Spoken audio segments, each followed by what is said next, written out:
ಮೂರನೇ ಪಂದ್ಯಕೂಟಕ್ಕೆ ಕ್ಷಣಗಣನೆ ಆರಂಭವಾಗ್ತಾ ಇದೆ. ಎಸೆತಗಾರಿಕಾ ವಿಭಾಗದಲ್ಲಿ ಅಫ್ರಿದಿ, ದಾಂಡುಗಾರಿಕಾ ವಿಭಾಗದಲ್ಲಿ ಸಾದಿಕ್. ಶ್ರೇಷ್ಠ ಮಟ್ಟದ ಹೊಡೆತ ಇದು. ಆರಂಭದ ಚೆಂಡುವಿಗೆ ಸಾದಿಕನ ದಾಂಡುವಿನ ಮುಖಾಂತರ ಆಕರ್ಷಕ ಶೈಲಿಯ ಸಿಕ್ಸರ್ ಬರುತ್ತಾ ಇದೆ. ಇದು ಮೂರನೆಯ ಪಂದ್ಯದ ಪ್ರಥಮ ಚೆಂಡುವಿನ ಪವರ್ ಪ್ಲೇ ವಿಭಾಗದ ಪ್ರಥಮ ಸಿಕ್ಸರ್. ಅದ್ಭುತವಾದಂತಹ ಹೊಡೆತದೊಂದಿಗೆ ಎದುರಿಸಿದ ಪ್ರಥಮ ಚೆಂಡುವಿಗೆ ಹರೇಕಳ ತಂಡದ ಸಾದಿಕ್ ರವರ ದಾಂಡುವಿನ ಮುಖಾಂತರ ಸಿಕ್ಸರ್ ಮೊಳಗ್ತಾ ಇದೆ. ಎರಡು ತಂಡಗಳು ಕೂಡ ಅದೆಷ್ಟೋ ಕಡೆಗಳಲ್ಲಿ ಪರಿಸರದಲ್ಲಿ ಬಹಳಷ್ಟು ಹೆಸರುವಾಸಿಯಾದಂತಹ ಆಟಗಾರರು. ಎರಡು ತಂಡದಲ್ಲೂ ಕೂಡ ಪ್ರಶಸ್ತಿಯನ್ನ ಬಾಚಿಕೊಂಡಂತಹ ಆಟಗಾರರಿದ್ದಾರೆ, ಅನುಭವಿ ಆಟಗಾರರಿದ್ದಾರೆ. ಈ ಪಂದ್ಯ ಖಂಡಿತವಾಗಿ ರೋಚಕ ಸ್ಥಿತಿಯಲ್ಲಿ ಸಾಗಬಹುದು. ಕಾರಣ ಕಾಟಿಪಳ್ಳ ವಿರುದ್ಧವಾಗಿ ಹರೇಕಳ. ದ್ವಿತೀಯ ಬಾರಿ ಅಫ್ರಿದಿ. ಶ್ರೇಷ್ಠ ಮಟ್ಟದ ಹೊಡೆತ. ಮೈ ಗುಡ್ನೆಸ್, ಮತ್ತೊಂದು ಹೊಡೆತ.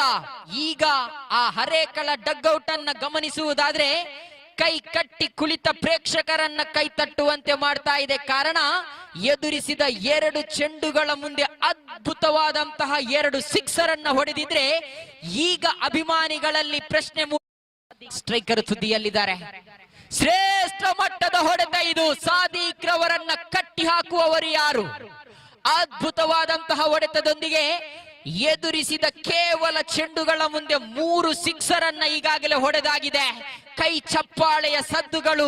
ಯಾವ ಎಸೆತಗಾರ ಈ ಆಟಗಾರರನ್ನ ಕಟ್ಟಿ ಹಾಕುತ್ತಾನೋ ಖಂಡಿತವಾಗಿಯೂ ಈ ಪಂದ್ಯದಲ್ಲಿ ದಾಖಲೆಯನ್ನ ಬರೆಯಬಹುದಾಗಿದೆ. ಈ ಸಾದಿಕ್ ಎನ್ನುವಂತಹ ಆಟಗಾರ ಎದುರಿಸಿದ ಪ್ರಥಮ 2 ಚೆಂಡುವಿಗೆ ಬ್ಯಾಕ್ ಟು ಶ್ಲಾಘನೀಯ ಆಗಲೇಬೇಕಾಗಿದೆ. ನಾವಿಲ್ಲಿ ಮತ್ತೆ ಇಮ್ತಿಯಾಜ್ ಇಂತಹ ಅದೆಷ್ಟೋ ಆಟಗಾರರನ್ನ ಕಟ್ಟಿ ಹಾಕಬಲ್ಲಂತಹ ಎಸೆತಗಾರ ಇಲ್ಲಿ ಲಯಕ್ಕೆ ಮರಳಿ ಬರಬೇಕಾಗಿದೆ. ದ್ವಿತೀಯ ಬಾರಿ ಶ್ರೇಷ್ಠ ಮಟ್ಟದ ಎಸೆತ ಇದು. ಕೈ ಚೆಲ್ಲಿದ ಚೆಂಡು. ಕ್ಷೇತ್ರ ಪಾಲಕರು ಎಚ್ಚೆತ್ತುಕೊಳ್ಳಿ.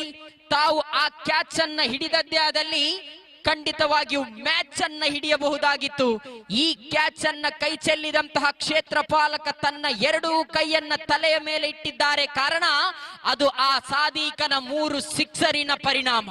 ಖಂಡಿತವಾಗಿಯೂ ಸಾದಿಕ್ ಇಲ್ಲಿ ಅಪಾಯಕಾರಿ ದಾಂಡುಗಾರನಾಗಿ ಕಾಟಿಪಳ್ಳ ತಂಡಕ್ಕೆ ಮತ್ತೆ ದೊಡ್ಡ ಹೊಡೆತ ಬರುತ್ತಾ ಇದೆ. ಮತ್ತೊಂದು ಸಿಕ್ಸರ್. ಸೇರಿರತಕ್ಕಂತಹ ಜನರ ಕಣ್ಮನವನ್ನ ಸೆಳಿತಾ ಇದ್ದಾನೆ. ಆರಂಭದಲ್ಲಿ ಸಾದಿಕ್ ಹೊಡೆದ ಸಿಕ್ಸರ್ ಅನ್ನ ಗಮನಿಸುವಾಗಲೇ ಆ ಚಪ್ಪಾಳೆಯ ಸದ್ದುಗಳು ಈಗ ಕೂಡ ಕೇಳ್ತಾ ಇದೆ. ಕಾರಣ ಇದು 4 ಸಿಕ್ಸರ್ ಹೊಡೆದಂತಹ